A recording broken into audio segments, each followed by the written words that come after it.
Kita bersyukur bahwa hari ini kita akan masuk di dalam I am yang kedua.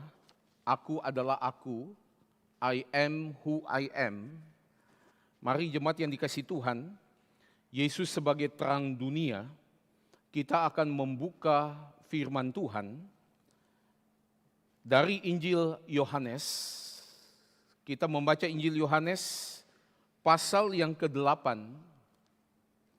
ayatnya yang ke-12 sampai dengan ayat yang ke-20.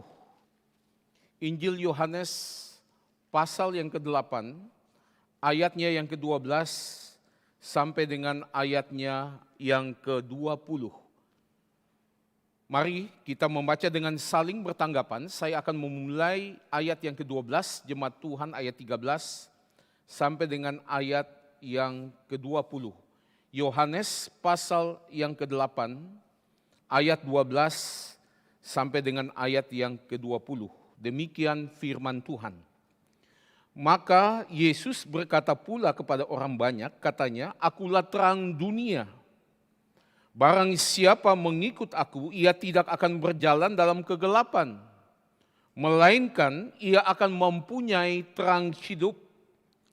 Kata orang-orang Farisi kepadanya, "Engkau bersaksi tentang dirimu, kesaksianmu tidak benar." Jawab Yesus kepada mereka, katanya, "Biarpun aku bersaksi tentang diriku sendiri, namun kesaksianku itu benar, sebab aku tahu dari mana aku datang dan kemana aku pergi. Tetapi kamu tidak tahu dari mana aku datang dan kemana aku pergi. Kamu menghakimi menurut ukuran manusia. Aku tidak menghakimi seorang pun. Dan jikalau aku menghakimi, maka penghakimanku itu benar. Sebab aku tidak seorang diri, tetapi aku bersama dengan Dia yang mengutus aku. Dan dalam kitab Tauratmu ada tertulis bahwa kesaksian dua orang adalah sah. Akulah yang bersaksi tentang diriku sendiri, dan juga Bapa yang mengutus aku bersaksi tentang aku." Maka kata mereka kepadanya, "Di manakah Bapamu?" Jawab Yesus, "Baik aku maupun Bapakku tidak kamu kenal. Jikalau sekiranya kamu mengenal aku, kamu mengenal juga Bapakku." Kata-kata itu dikatakan Yesus dekat perbendaharaan, waktu ia mengajar di dalam bait Allah, dan tidak seorang pun yang menangkap dia, karena saatnya belum tiba. Mari jemaat yang dikasihi Tuhan, sekali lagi kita menghadap Tuhan di dalam doa sebelum kita mendengarkan kebenaran Tuhan. Mari kita masuk dalam doa.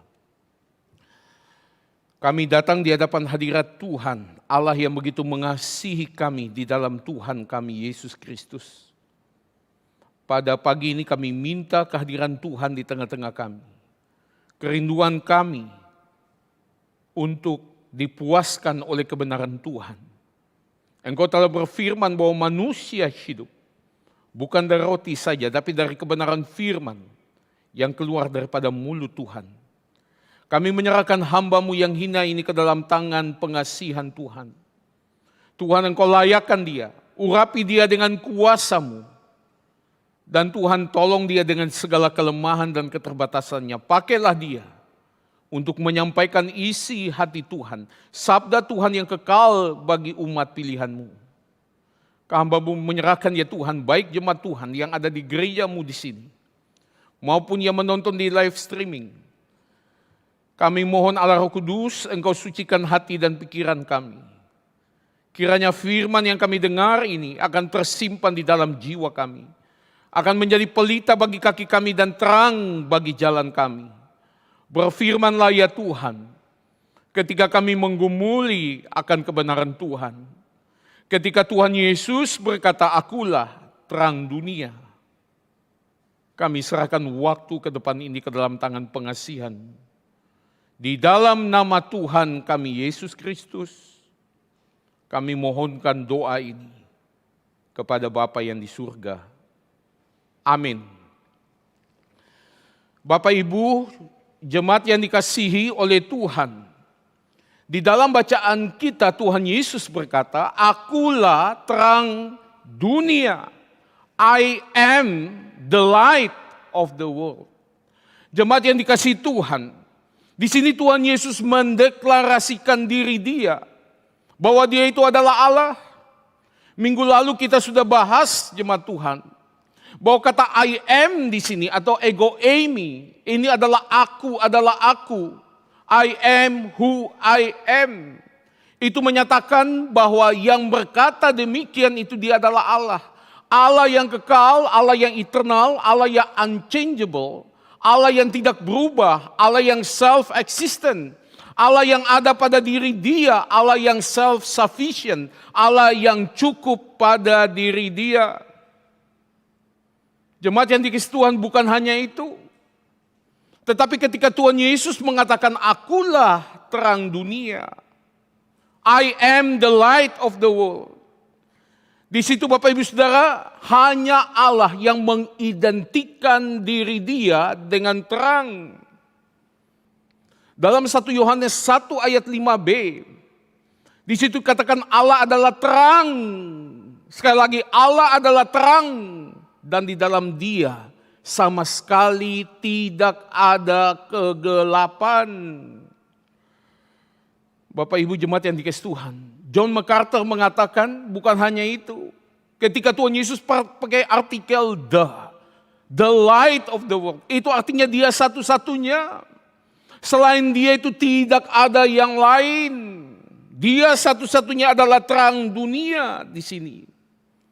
Nah, ini kedengaran bagi orang Farisi khususnya, orang pemuka-pemuka agama pada saat itu, saudara, ini begitu penghujatan kepada Tuhan Allah. Itu sebabnya Bapak Ibu Saudara, kita tahu juga minggu lalu kita bahas, dosa yang begitu keji di hadapan orang-orang Farisi dan di dalam perjanjian lama, saudara, adalah dosa pemberhalaan. Saudara, idolatry, berhala itu apa? Berhala itu adalah ciptaan yang disembah menjadi pencipta, itu artinya berhala. Dan di dalam tradisi Yahudi, saudara, pemberhalaan yang begitu ditentang, yaitu ketika manusia disembah sebagai Allah. Itu sebabnya ketika mendengar Tuhan Yesus berkata, akulah terang dua, I am. Kata I am, ego eimi ini saudara, ditambah lagi Dia adalah terang dunia, pakai artikel the. Ini sesuatu yang begitu menyakitkan. Itu sebab jemaat yang dikasihi Tuhan, jangan salahkan orang-orang Farisi. Ketika memberikan tanggapan itu begitu keras terhadap Tuhan Yesus. Dan mereka mengatakan, kesaksianmu itu hanya dari dirimu sendiri. Siapa yang percaya? Lalu ada satu kalimat, kesaksianmu itu tidak benar. Jemaat yang dikasihi Tuhan, Yesus itu bukan hanya manusia sejati, tapi Dia adalah Allah sejati. Ketika saudara berkata kepada Allah, kamu ini penipu, kamu pembohong, kamu ini lying, ini dosa yang sangat serius. Kita tahu Alkitab mengatakan bapa segala dusta itu adalah iblis. Sekarang iblis bapa segala dusta itu dituduhkan kepada Tuhan Allah, kepada Kristus yang adalah juga Allah. Jemaat yang dikasihi Tuhan, ini adalah tuduhan yang sangat serius. Bukan hanya itu, kamu ini tinggi hati. Kamu pikir kamu ini siapa? Mau menyamakan diri dengan Tuhan. Kamu ini boasting, kamu ini betul-betul arogan.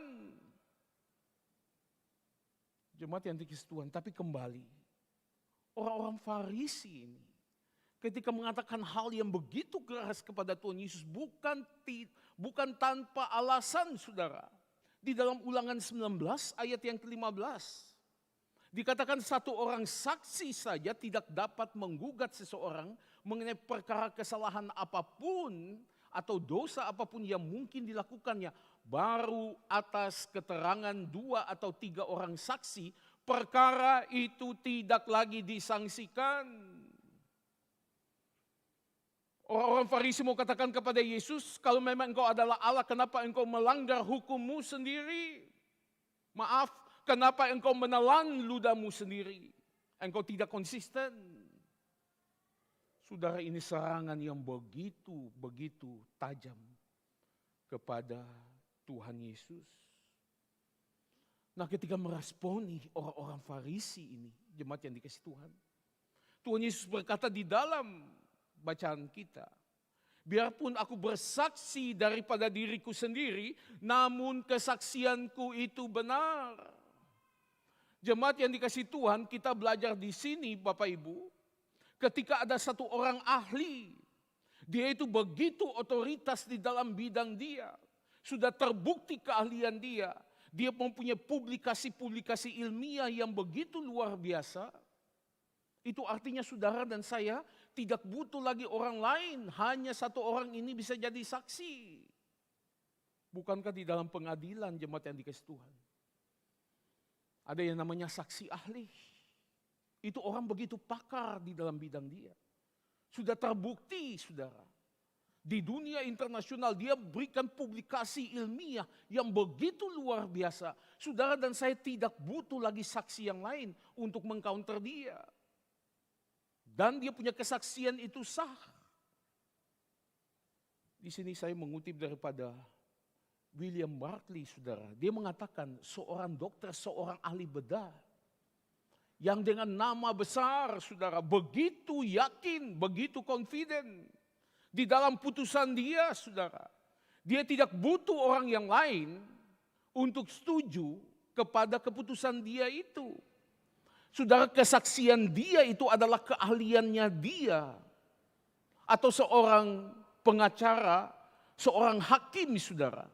Itu begitu yakin dengan interpretasi dia, aplikasi daripada hukum yang dia sampaikan di situ. Dan dia itu bukan, saudara, dia itu sombong dengan dia punya knowledge, dengan dia punya pengetahuan. Tetapi saudara itu hanya mau menyatakan bahwa dia tahu apa yang dia tahu. Kita baru-baru ini membaca jemaat yang dikasihi Tuhan. Ada yang ngaku-ngaku diri sebagai profesor. Lalu sebagai ketua tim riset formula antibody ya, COVID-19.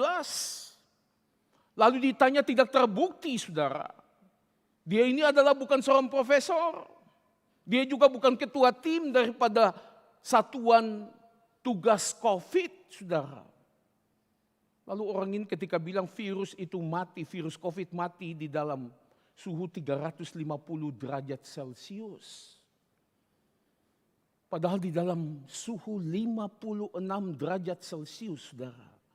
Virus itu punya membrannya sudah rusak. Saudara dan saya handle virus itu bagaimana? Dengan sabun, dengan alkohol. Ada 3M, ingat jemaat yang dikasihi Tuhan. Masker, yang pertama masker ingat, yang kedua mencuci tangan, M yang ketiga menjaga jarak. Nah jemaat yang dikasihi Tuhan, orang yang mengaku-ngaku diri dia ini bukan seorang yang dimaksudkan bahwa kesaksian itu dia sendiri kita bisa percaya. Tapi bagaimana dengan Tuhan Yesus? Jemaat yang dikasihi Tuhan, siapakah itu Yesus?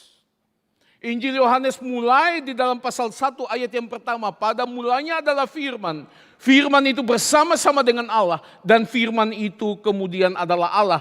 Ayat 14, firman itu menjadi manusia dan diam di tengah-tengah kita.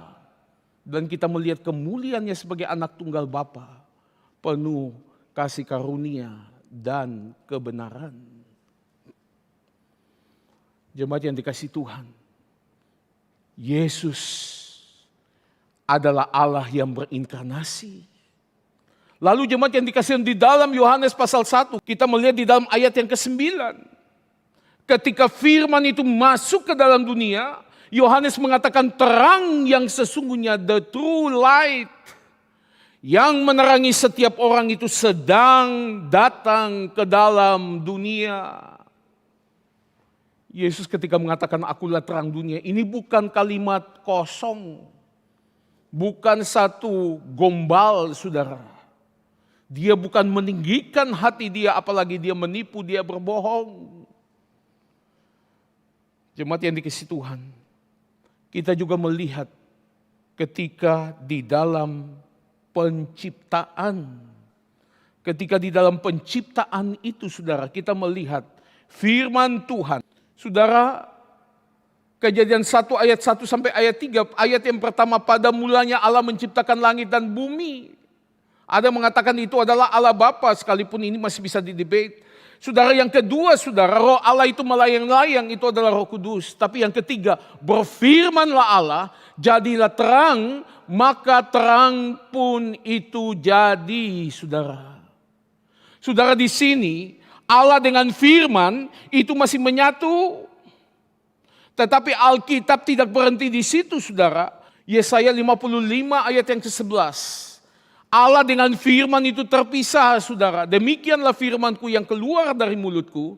Ia tidak akan kembali kepadaku dengan sia-sia, tetapi ia akan melaksanakan apa yang kukehendaki dan akan berhasil dalam apa yang kusuruhkan kepadanya. Firman dengan Allah itu terpisah, saudara. Di sini beda. Firman dengan Tuhan itu adalah dua hal yang berbeda. Masih ingat pada mulanya adalah firman itu bersama-sama dengan Allah dan firman itu adalah Allah. Selanjutnya saya kutip jemaat yang dikasihi Tuhan daripada tokoh sistematika teologi, daripada Reform, salah satu tokoh yang penting, John Frame. Dia mengatakan dia menyimpulkan di dalam perjanjian lama itu menyatakan bahwa ada satu kesatuan antara firman dengan Allah, tetapi juga ada satu perbedaan antara firman dengan Allah.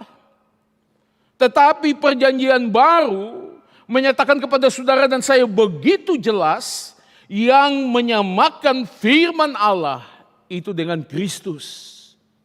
Pada mulanya adalah firman. Firman itu bersama-sama dengan Allah. Dan firman itu adalah Allah itu sendiri. Siapakah itu Yesus? The person of Christ. Saudara, dia itu adalah Allah. Saudara mau tahu kesaksian dia itu benar oleh diri dia sendiri. Kita tahu jelas dia itu adalah Allah. Selanjutnya saudara, bukan hanya itu. Kita melihat pekerjaan dia. The works of Christ. Jemaat yang dikasihi Tuhan, bacaan kita ini adalah Yohanes pasal yang ke-8. Apa yang terjadi dalam Yohanes pasal 9? Tuhan Yesus dengan murid-murid ketemu dengan satu orang yang buta sejak lahir. Lalu kemudian murid-murid mengatakan, apakah orang ini berdosa? Siapa berdosa, dia atau orang tua dia? Yesus bilang bukan dua-duanya ini. Jangan selalu kaitkan penderitaan dengan dosa itu. Lalu Yesus mengatakan orang ini buta sejak lahir. Tahu tidak? Karena pekerjaan-pekerjaan Allah akan dinyatakan di dalam diri orang ini. Lalu jemaat yang dikasihi Tuhan, Tuhan Yesus kemudian menyembuhkan orang ini, memelekkan mata dia yang tadinya buta sekarang bisa lihat. Saudara, ini tidak pernah terjadi sebelumnya di dalam sejarah Israel. Mulai perjanjian lama sampai dengan ketika orang buta ini disembuhkan oleh Tuhan Yesus. Ini yang pertama kali orang buta dicelikkan mata dia. Dipercaya dari gelap menuju kepada terang, yang bisa lakukan itu hanya Allah. Saudara tahu, satu-satunya mukjizat Tuhan Yesus yang tidak pernah dilakukan oleh nabi perjanjian lama. Yesus pernah bangkitkan orang mati. Elia pernah bangkitkan orang mati. Yesus sembuhkan orang kusta. Elisa pernah sembuhkan orang kusta. Tapi ada satu mukjizat yang dilakukan oleh Yesus tidak pernah dilakukan oleh nabi-nabi perjanjian lama, yaitu orang buta bisa melihat. Dari gelap menuju kepada terang.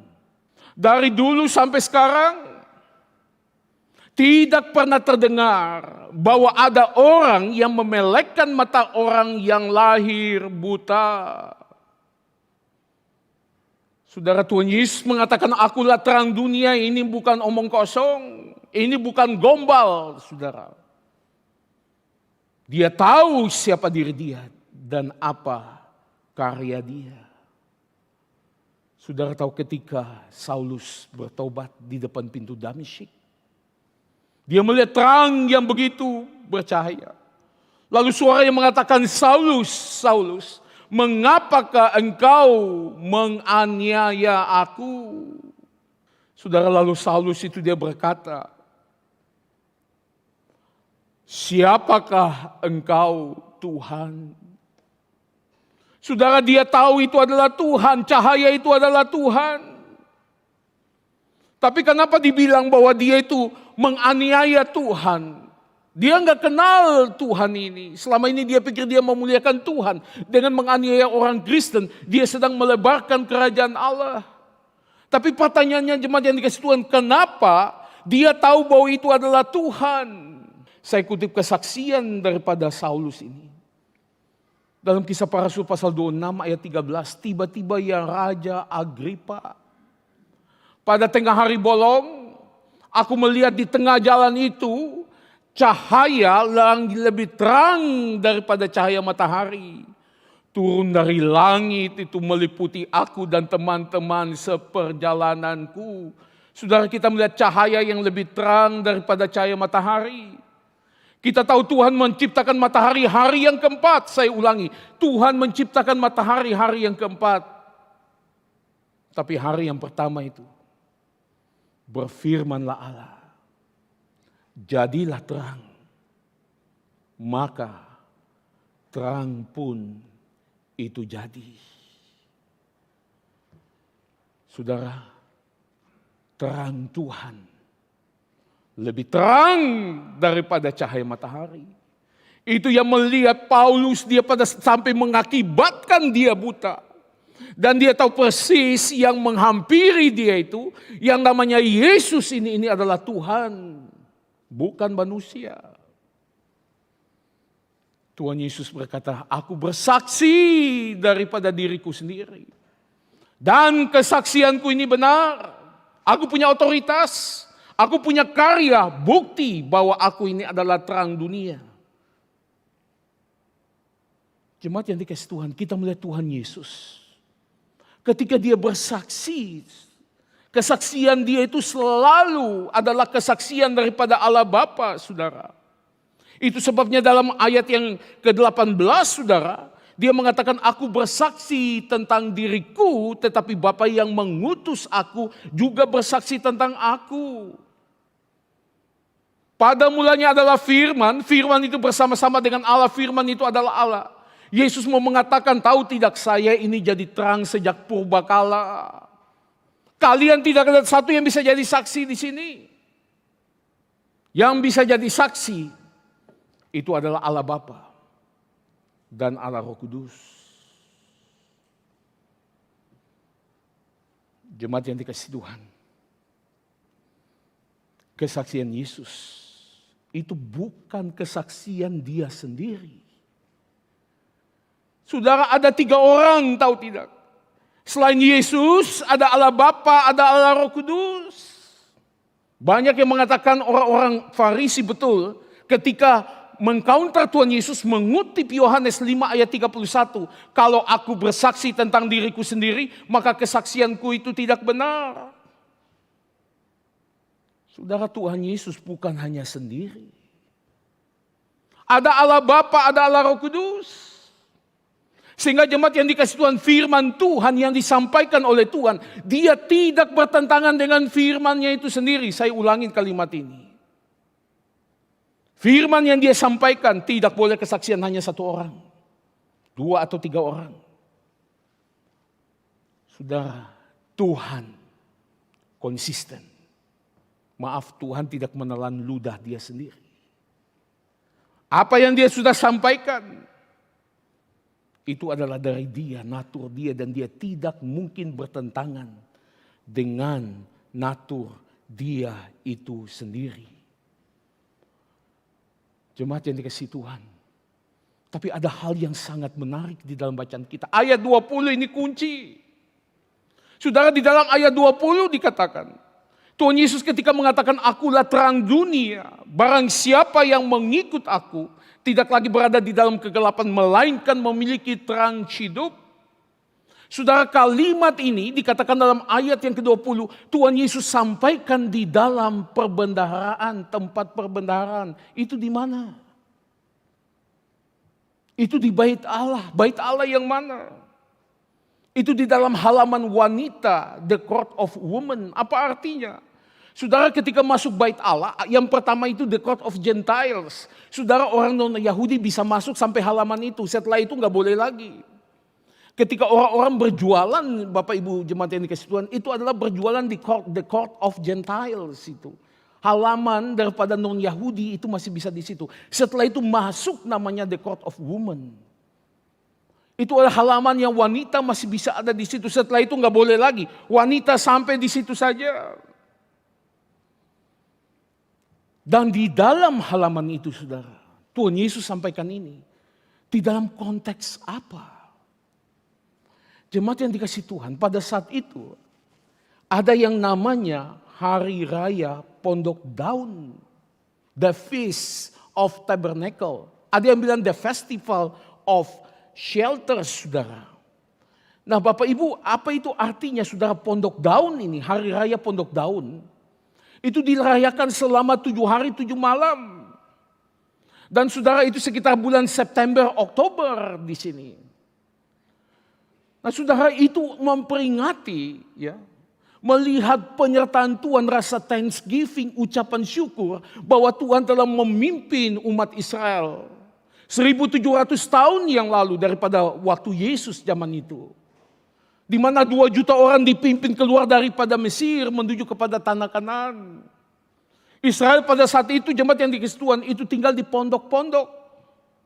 Makanya namanya the Festival of Shelter. Saudara, ini adalah pondok. Ketika hari raya Pondok Daun di situ.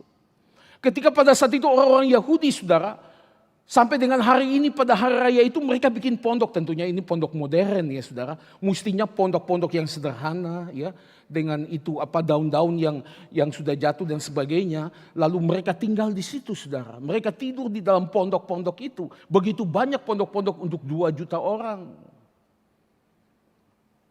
Nah jemaat yang dikasih Tuhan, Tuhan Yesus ketika menghadiri hari raya Pondok Daun. Di situ jemaat yang dikasih Tuhan di-celebrate, itu diperingati saudara, dirayakan ada 2 elemen yang paling penting. Ketika Tuhan memimpin Israel keluar dari Mesir menuju kepada Kanaan, ada 2 elemen yang paling penting yang membuat Israel itu bisa bertahan hidup. Yang pertama adalah air. Saudara, di padang gurun tanpa air, saudara mati kehausan. Lalu ketika air itu datangnya dari mana? Air itu daripada batu karang, daripada batu. Lalu Rasul Paulus dalam 1 Korintus 10 ayat yang keempat mengatakan Yesus itu adalah batu karang. Saudara, yang kasih minum umat Israel 2 juta orang selama 40 tahun itu adalah Tuhan Yesus. Itu adalah teofani saudara. Masih ingat teofani adalah Allah dalam bentuk yang bisa visible, yang bisa kelihatan. Dan ketika hari raya itu saudara, tentang air ini, lalu Tuhan Yesus di dalam Yohanes 7 ayat 37. Dia mengatakan begini, dan pada hari terakhir yaitu pada puncak perayaan itu, Yesus langsung berdiri dan berkata, barang siapa haus, baiklah ia datang kepadaku dan minum. Yesus mau katakan, tahu tidak yang kasih minum 1700 tahun yang lalu, Musa yang membawa keluar. Nenek moyangmu itu minum daripada akulah batu karang. Saudara, ini tentang batu karang, tentang air. Yang kedua tentang terang. Saudara, apa yang terjadi pada the court of women di situ saudara. Di pelataran itu ada penafsir bilang 2 lampu, ada yang bilang 4 lampu. Saudara, 4 lampu itu dipancarkan atau 2 lampu itu dipancarkan saudara, itu wattnya begitu luar biasa tengah malam. Itu sampai kota Yerusalem saudara itu menjadi terang benderang.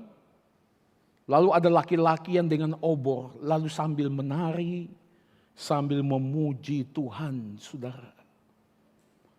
Jemaat yang dikasih Tuhan. Terang itu begitu penting pada umat Israel. Membawa mereka keluar dari tanah Mesir. Terang itu dilambangkan sebagai apa? Sebagai tiang awan dan tiang api yang membimbing, yang menuntun bangsa ini. Kita akan melihat di sini jemaat yang dikasih Tuhan, di dalam Keluaran pasal 13 ayat 21. Tuhan berjalan di depan mereka.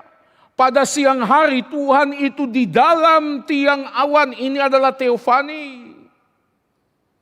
Tuhan yang bisa dilihat dengan mata dalam bentuk yang visible untuk menuntun mereka di jalan. Dan pada waktu malam dalam tiang api untuk menerangi mereka sehingga mereka dapat berjalan siang dan malam.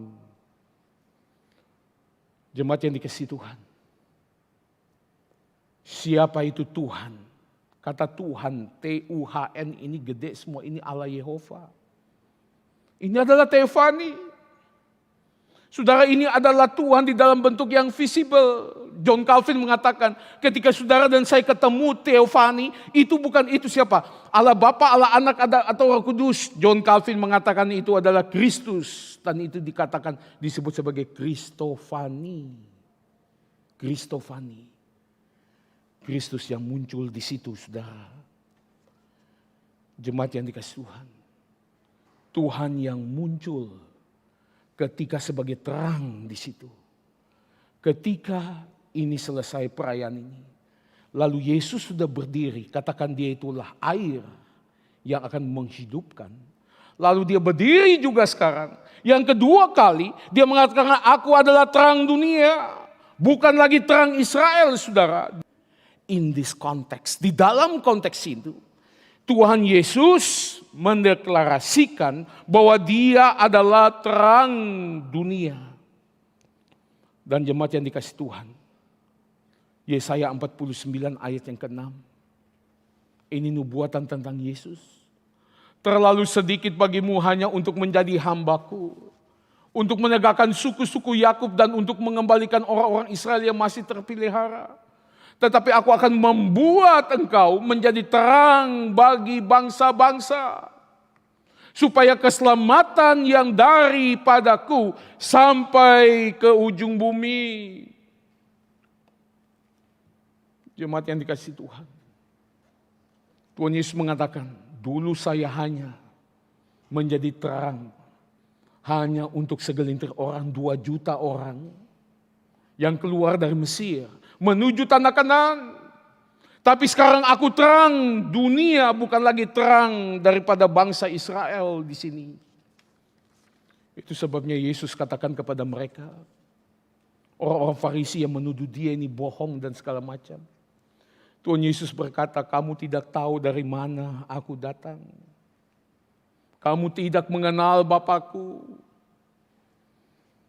Puji Tuhan. Jikalau kamu tahu kesaksianku ini benar, tahu tidak yang pimpin nenek moyang kamu 1700 tahun yang lalu itu aku, tahu tidak? 1700 tahun yang lalu. Jemaat yang Tuhan, Yesus adalah terang dunia. Dia mengatakan itu bukan hanya di dalam konteks hari raya Pondok Daun itu. Yang memperingati Allah yang begitu setia kepada umatnya membawa keluar 40-an tahun. Tetapi juga dia mendeklarasikan itu jemaat yang dikasihi Tuhan. Ketika Israel pada saat itu sedang dijajah oleh Romawi karena dosa Israel.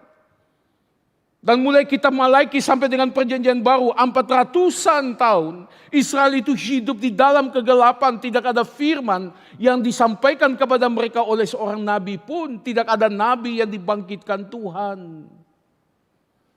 Seolah-olah Tuhan diam. Seolah-olah Tuhan mengatakan enough is enough. Begitu marahnya Tuhan. Sampai dia bilang saya tidak akan bicara lagi. Saya diam. Jemaat yang dikasihi Tuhan ini mirip sekali dengan ketika bangsa Israel dibawa perbudakan Mesir. Akibat dosa juga. 400-an tahun juga di situ. Tapi Tuhan pakai Musa untuk menyelamatkan bangsa Israel pada saat itu. Dan sekarang Yesus mau mengatakan, saya akan memimpin Israel yang sejati. Bukan hanya terbatas di daerah Yahudi. Tetapi juga di seluruh dunia. Jemaat yang dikasihi Tuhan. Kita melihat Yesus sebagai terang dunia. Ini telah dinubuatkan oleh Nabi Zakaria. Zakaria 14. Dikatakan tetapi akan ada satu hari. Hari itu diketahui oleh Tuhan Allah Yehova. Dengan tidak ada pergantian siang dan malam. Dan itu akan menjadi siang. Bapak Ibu jemaat yang dikasih Tuhan. Tuhan Yesus saat mendeklarasikan akulah terang dunia.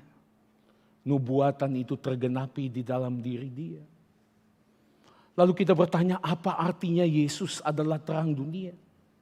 Apa artinya ketika saudara dan saya menerima dia? Lalu dia itu adalah terang dunia. Itu akibatnya untuk kita apa saudara? Kita kembali ada 3 hal di sini. 3 fungsi daripada tiang awan dan tiang api. Fungsi yang pertama saudara. Saudara, tiang awan dan tiang api di sini jemaat yang dikasih Tuhan. Pertama-tama itu menyatakan bahwa Tuhan hadir. Dengan umat pilihannya. Tuhan itu menyertai umat pilihan dia, saudara.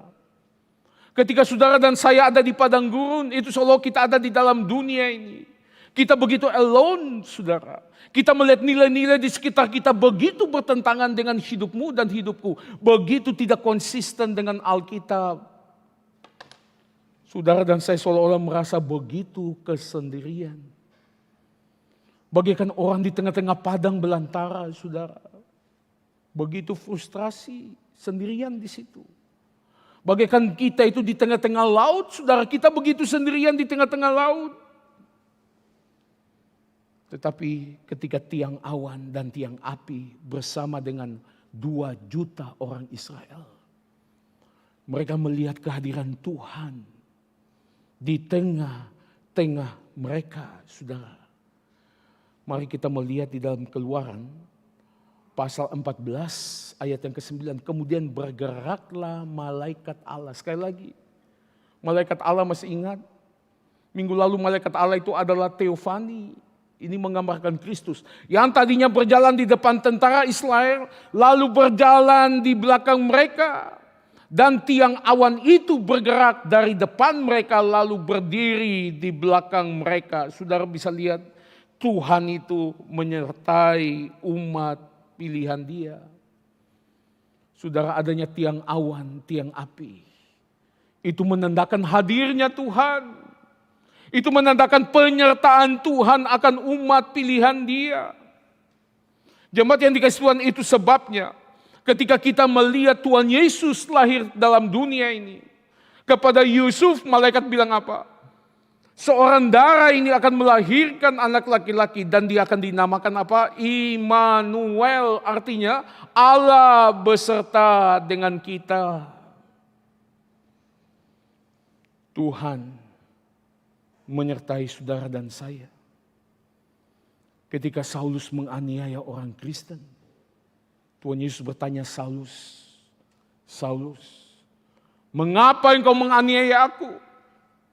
Saudara lihat Tuhan begitu menyertai orang Kristen. Menganiaya orang Kristen sama saja dengan menganiaya Tuhan. Sekali lagi ini adalah doktrin yang begitu penting, kesatuan antara Kristus dengan orang percaya atau union with Christ. Dan kesatuan ini jemaat yang dikasih Tuhan adalah kekal dan sempurna. Di rumah Bapakku banyak tempat tinggal. Jika tidak demikian tentu aku mengatakannya kepadamu. Sebab aku pergi ke situ untuk menyediakan tempat bagimu. Dan apabila aku telah pergi ke situ dan telah menyediakan tempat bagimu, aku akan datang kembali dan membawa kamu ke tempatku. Supaya di tempat di mana aku berada, kamu pun berada. Penyertaan Tuhan bagi saudara dan saya. Roma 8 bilang tidak ada kuasa apapun yang bisa memisahkan kita daripada kasih Kristus. Tiang awan, tiang api itu akan menyertai saudara dan saya. Yang kedua, apa artinya Yesus adalah terang dunia? Apa artinya fungsi daripada tiang api dan tiang awan, saudara? Tiang api dan tiang awan jemaat yang dikasih Tuhan. Yang kedua itu adalah menuntun umat Tuhan. Memberikan guidance, saudara. Mengguide, saudara. Memberikan kompas. Ketika saudara dan saya di tengah-tengah padang belantara. Padang gurun yang begitu luas. Karena begitu teriknya matahari, seringkali muncul fata morgana, saudara, kelihatan di situ ada air, padahal saudara di sana nggak ada air. Atau kalau saudara dan saya tiba-tiba di tengah-tengah laut luas yang begitu luas, saudara dan saya nggak punya idea sekarang lagi di mana, saudara.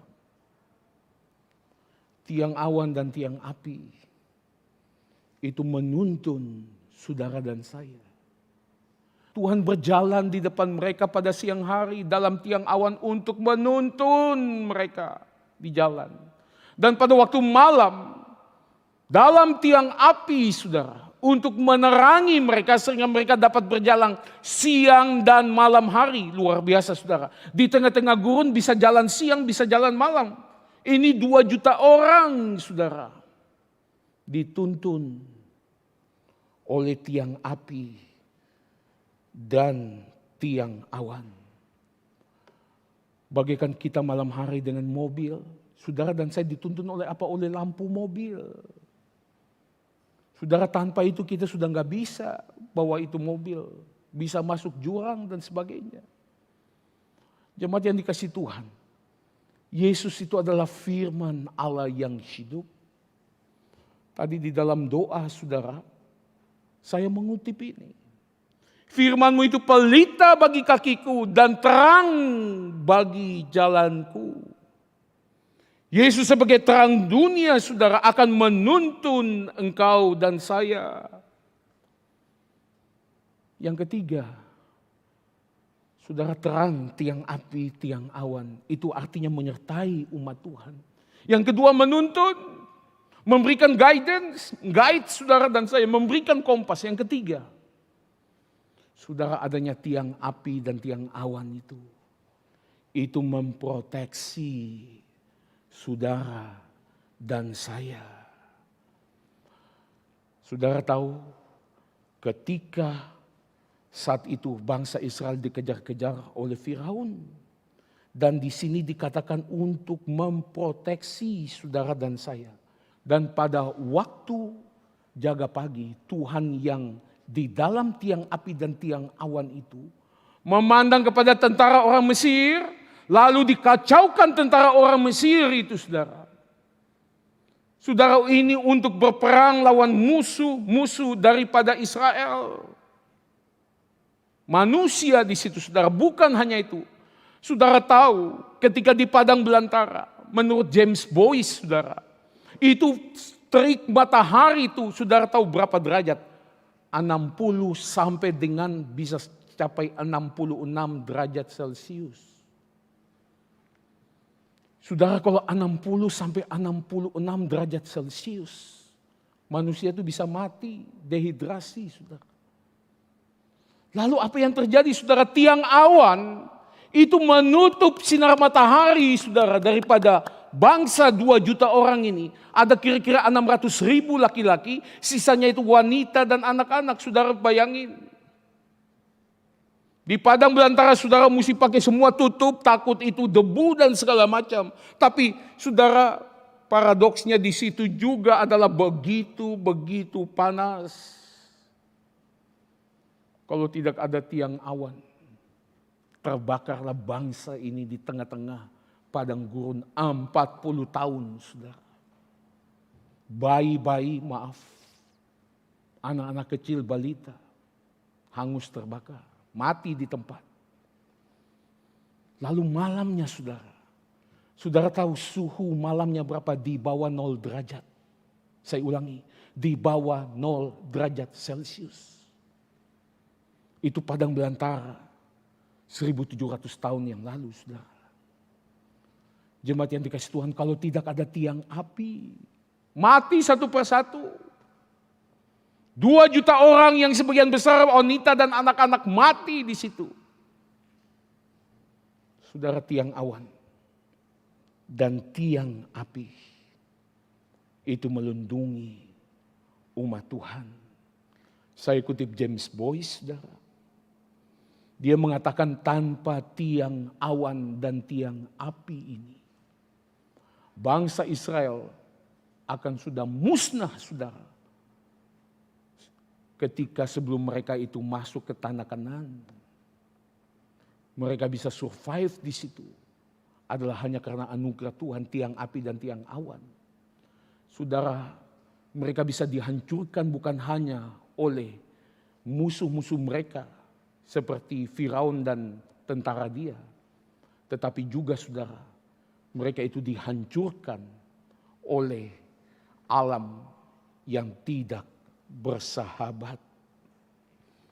Jemaat yang dikasihi Tuhan, Tuhan Yesus itu adalah yang melindungi saudara dan saya.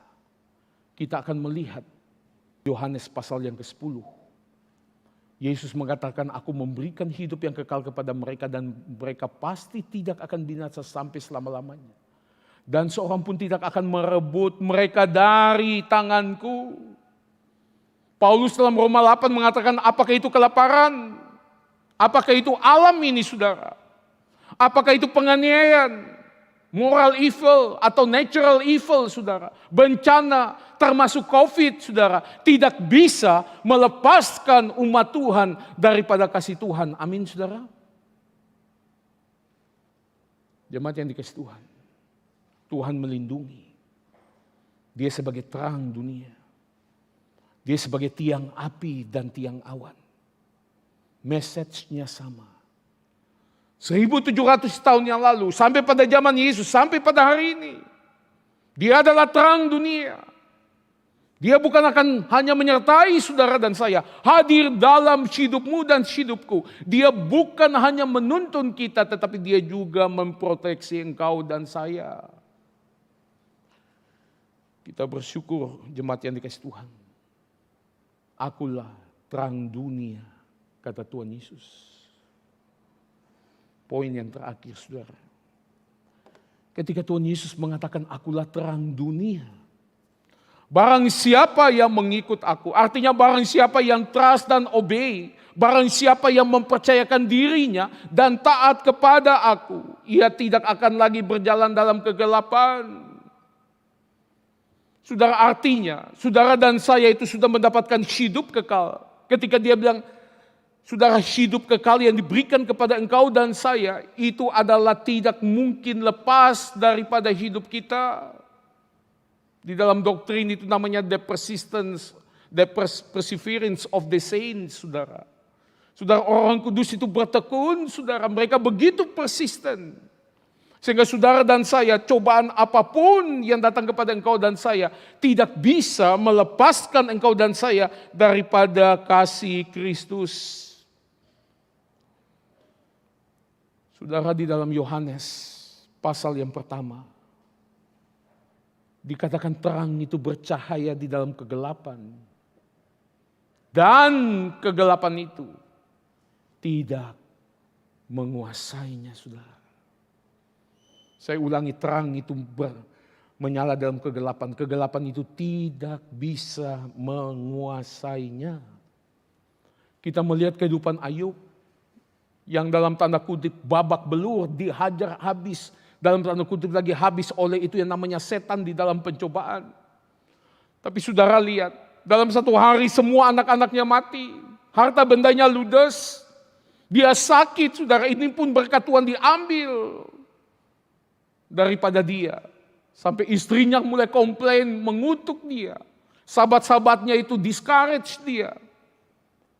Saudara, tapi iman Ayub tetap teguh. Saudara, kuncinya di mana? Di dalam kutipan ini. Ayub berkata, di bawah terangnya aku berjalan dalam gelap. COVID yang sedang mewabah. Seolah-olah saudara dan saya berjalan di dalam kegelapan.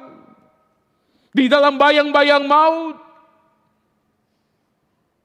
Tapi saudara dan saya berkata kepada seperti Ayub, di bawah terang Tuhan. Artinya terang ini Tuhan itu menyertai saudara. Tuhan hadir dalam hidup kita. Dia menuntun kita dan dia juga memproteksi kita. Di tengah-tengah kegelapan ini, saudara dan saya berjalan di dalam terang Tuhan. Yesus berkata, barang siapa ikut aku, ia tidak lagi berada di dalam kegelapan. Tapi ada satu kalimat, melainkan dia mempunyai terang hidup. Apa artinya terang hidup, saudara? Apa artinya the light of life di sini?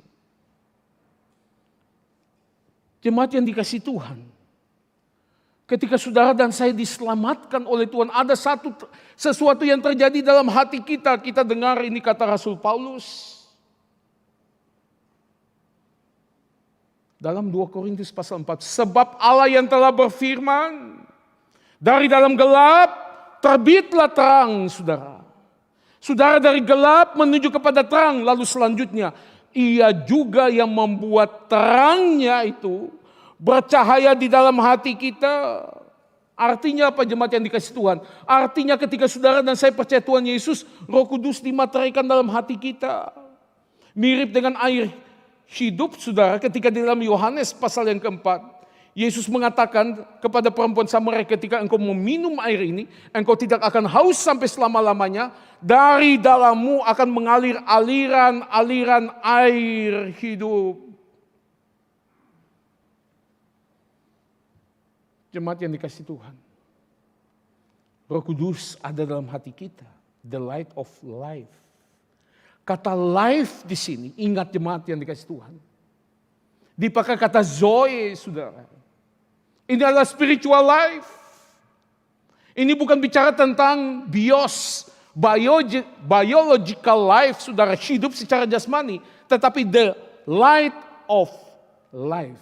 Terang hidup di sini artinya, saudara, itu adalah hidup secara spiritual. Apa artinya? Roh Kudus dalam hati saudara dan saya bukan hanya memberikan jaminan keselamatan kepada engkau dan saya, tetapi saudara dan saya akan menjadi saksi-saksi Tuhan yang hidup. Untuk membawa jiwa-jiwa yang terhilang itu kembali kepada Tuhan. Itu sebabnya di dalam Matius pasal 5, Tuhan Yesus mengatakan kepada orang Kristen, you are the light of the world. Kamu adalah terang dunia ini. Jemaat yang dikasihi Tuhan, engkau dan saya bukan diselamatkan saja oleh Tuhan. Kita dipercayakan satu tugas yang begitu mulia. Saudara dan saya menjadi saksi-saksi Tuhan yang hidup. Yesus berkata, ikutlah aku. Kamu akan kujadikan penjala manusia. Kita bukan sekedar sudah diselamatkan lalu selesai sudah. Tapi saudara dan saya akan menjadi terang hidup. Itu bagaikan lilin, jemaat yang dikasihi Tuhan. Saudara, ketika lilin, ada satu lilin yang pusat daripada sumber yang digambarkan, itu adalah Tuhan. Kita sebelumnya lilin yang mati, lalu saudara kita bukan sekedar dekat dengan lilin yang besar itu, supaya kita tidak lagi di dalam kegelapan, tetapi ketika kita menyalakan itu saudara, kita bisa jadi lilin yang kecil. Sekarang kita pergi kemana-mana tempat-tempat yang gelap. Di situ orang bisa menyaksikan ada terang hidup di dalam diri orang Kristen. Saudara dan saya menjadi saksi Tuhan. Lalu kita menuntun mereka untuk mereka dibawa datang kepada lilin yang besar itu, yang adalah sumber daripada terangnya itu Tuhan itu sendiri. Saudara dan saya menjadi saksi Tuhan, menjadi terang hidup, the light of life. Sebelum Tuhan Yesus naik ke surga, dia mengatakan, ketika Roh Kudus itu turun kepada engkau, jadilah saksiku. Beritakanlah Injil ini. Mulai dari Yerusalem, sampai seluruh Yudea, sampai dengan Samaria, sampai ke ujung bumi. Ini adalah tugas saudara dan saya. Ada seorang teolog mengatakan, sukacita diselamatkan Tuhan. Masih ada lagi satu sukacita yang lebih daripada itu, yaitu sukacita melayani Tuhan. Sukacita menjadi partner kerja Tuhan yang kekal. Saudara dan saya diberikan tanggung jawab. John Stott mengatakan, jemaat yang dikasihi Tuhan, ketika tempat di mana engkau dan saya ada itu masih gelap, jangan salahkan matahari yang terbenam ya, tapi salahkan kenapa terang itu tidak menyala dengan baik. Ini panggilan saudara dan saya. Yesus mengatakan, akulah terang dunia. Selama aku ada di dalam dunia, aku tidak ada lagi dalam dunia, engkau adalah terang dunia. Saudara dan saya sekali lagi, kita adalah terang dunia. Amin saudara. Mari kita masuk di dalam doa. Kami mengucap syukur ya Tuhan untuk kebenaran firman. Yesus berkata, akulah terang dunia. Dan dia sekarang memerintahkan kepada setiap umat pilihan menjadi terang dunia. Tuhan, kami bersyukur. Tuhan yang sudah lepaskan kami daripada kuasa dosa. Kami yang telah mengikut Tuhan, percaya kepada Tuhan, menerima Engkau sebagai Tuhan dan Juru Selamat. Kami tidak akan berada lagi di dalam kegelapan. Tapi kami akan menjadi terang hidup. Tuhan tolong hidup kami. Di tengah-tengah kesulitan, penderitaan tentang COVID. Jadikanlah kami lilin yang bercahaya. Sehingga sesama kami boleh melihat kesaksian hidup kami. Sehingga mereka boleh kembali kepada Tuhan di dalam tuntunan kami. Terima kasih ya Tuhan. Berkati terus untuk 7 kata I am, ungkapan I am yang begitu penting ini. Yang ada di dalam Injil Yohanes. Di dalam nama Tuhan kami Yesus Kristus, kami panjatkan doa ini kepada Bapa yang di surga. Amin.